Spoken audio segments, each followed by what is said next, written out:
Hey guys, welcome back to Globe Trekker Gaming. Today we'll be moving on to part 18 of our gameplay of Suzerain. Let's get going. So when I last left off, I believe he had a barbecue with his son, and it seemed like he was kind of trying to ease some of the tension from the events of a few of the earlier parts then. So I'm not really sure where it's leaving off. I guess let's just see what's up next. So here we have that highway under construction, and then I remember if I zoom out to, like, the world map, he's got, like, these diplomatic missions to Wayland and, what's the one up here? Agnolia or something. So yeah, I know I was trying to get on good terms with them, just since they both border them, but then Valgsland also is one I want to be on good terms with, but it seems like they have kind of a feud going on. And then Rumburg, which is this one up here, I know that's the one that could be really kind of a diplomatic issue then. So I know we kind of issued a strong statement after they closed, like, their consulate or something, and that's kind of just up in the air right now. So we're gonna go back to Sordland, and I did see something, what's this report on the reforms? So yeah, it looks like they, we did agree to do a few different constitutional reforms and everything, so nothing really too new there. I do see we have some action over here in Narbel, which I haven't heard of that city yet. Let's see, first, looks like they're reporting on a lack of hospitals. I love how it really keeps selling the whole mindset of, oh, everything's bad, here's this problem in this city and this problem in this city. But you can see the growth before was completely going down, and now it's, like, still going down a little bit, but it's roughly stagnant. So at least that's, a step in the right direction, but just gotta keep doing policies to bump that up into the, into the positive. So this seems like it's just kind of the usual, like, talking about how things are not going well here.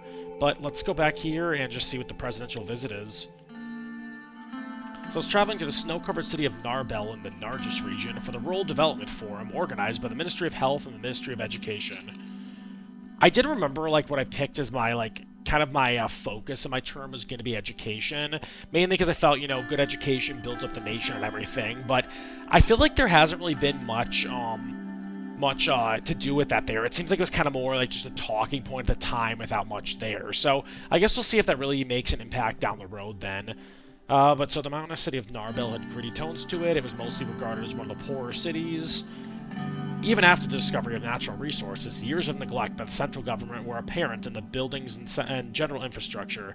Natural resources, namely gas and oil, were now under control of Gasom, which elevated the corporation to a place of power. And if I remember, a few parts ago when I had the whole foreign relations one, I got really lost in that one because that one just dragged on so much, but we agreed on something with Gasom, and I don't quite remember what it was. So my task in the forum was mainly symbolic. Fake smiles and handshakes with loyal barons, meeting with local politicians. But most of all, it was just making sure Narbel did not feel like it was forgotten. So kind of just a phony political thing. So the scenery so far was a reflection of Narbel's neglect. Main roads were not maintained. There were many bumps and empty, discolored spots. Navigating and swerving to avoid the inconveniences, our motorcade finally started nearing the city. And my discomfort from the bumpy ride was apparent to him. Serge rolled down the partition window.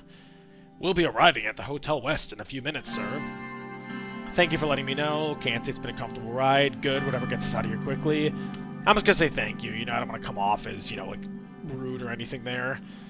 Serge is always like, "Yep, my duty, sir," So Serge started to smile. What's that smile? How's life? Pretend not to notice. I'm gonna ask what the smile's for, see if there's something good going on. "I just want to say, it's been great these last 2 months." "Thank you, Serge. As you know, my wife Suzanne, recently gave birth to our son, and now my daughter just started a very good high school in Holsord. Get ready, Serge, because life is about to become a lot busier." "That's great news, Serge. I'm happy," or I'm gonna say that's great news. "I appreciate it, sir. Truly, I was worried that I wouldn't be able to afford a good private school if she scored less. But I shouldn't have made my insecurity get to me. Erica outsmarts me all the time. I also hope that Deanna will grow to be like her mother someday, so that means she must have taken the smarts after her mother. I do not value insecurity in my employees." I'm just gonna say that. I feel like that's a good way to relate to him. "I'm sure she will. After all, she's the daughter of a lion and a lioness." This guy seems like a really good guy, but he's also kind of a suck-up. "So my daughter looks up to the First Lady for inspiration, and it's not just limited to my daughter, sir. She's an inspiration for almost all women in the country. But at the same time, it must be hard for the First Lady. All this attention, adjusting, so on like that. That's none of your business. Let's not talk about my family, Serge. You're right, it's hard for her. It's hard for both of us. I'm just gonna say it's hard for both of us. It must be, sir. We sometimes forget the important people in life between all the responsibility and rush. You know, those we care for. Spare me your lectures. I'm gonna say I agree. I want to say I get it, because I feel like he's just dragging on there, but let's just go with that. So he continued after a moment of silence. Have I told you, sir? We named my son Georg. The doctor said he is very healthy, and thankfully so is my wife. Why did you want another child? That's good. I hope the hospital did good service. Tell me more about Suzerain. Very good. I must tend to my documents. I'm just gonna say that.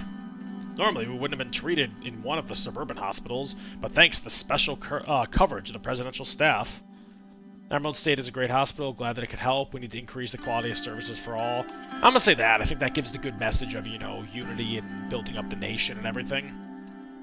That sounds like a tough issue to solve. I've already started thinking about their university education, especially Erica. I want to send her to a good private school, but with the current state of the economy, it's going to be hard for us. See, now we're getting kind of the whole education topic that I established was going to be kind of the main issue of his presidency. You know what? I can support the education for children as much as I want to. I don't want to use up my personal wealth for that. As much as I think that's a good idea, I'm going to try to build up the economy versus just give special favors to my staff. So we'll fix the economy one way or another. If anyone can, that's you, Mr. President. Car hits a major pothole and bump, which lifted us up in our seats for a second. Enough talking, Serge. Focus on the road. This is unacceptable. We need to invest in infrastructure. I must say, are you fine? Yes, sir. I hope the car is fine, too. The motorcade began approaching the hotel. Now that I think of it, I probably should have mentioned something about the infrastructure, but I don't want to go committing to more infrastructure projects, you know, this early in it. So the Hotel West was supposedly the best hotel in Narbel. The large 25-story main building was undoubtedly one of the taller and more expensive buildings. Let's see what the population of Narbel is.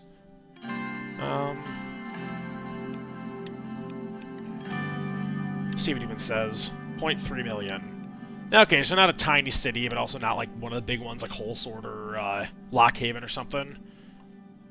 The crowd was gathered in front of the hotel with the welcoming committee. As we approached the red carpeted entrance, I could see the mayor of Narbel.